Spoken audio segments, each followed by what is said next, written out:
চলছে আজকের ভান্ডারা। সদ্গুরু কৃপা আপনাঘর শিলিগুড়ি। আজকের ভান্ডারা প্রদান করেছেন শিলিগুড়ির নিবাসী অজিত পূজা শুক্লাজি।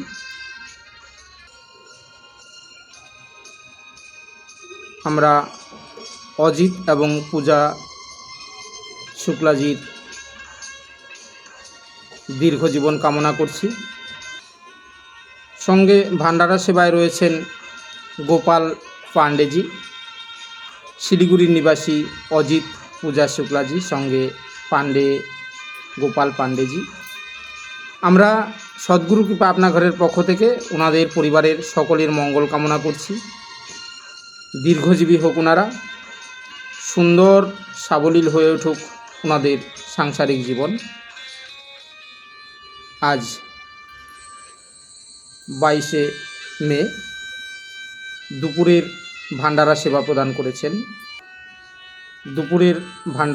প্রদান করেছেন আমাদের শিলিগুড়ির নিবাসী। ওনাদের আমরা মঙ্গল কামনা করছি।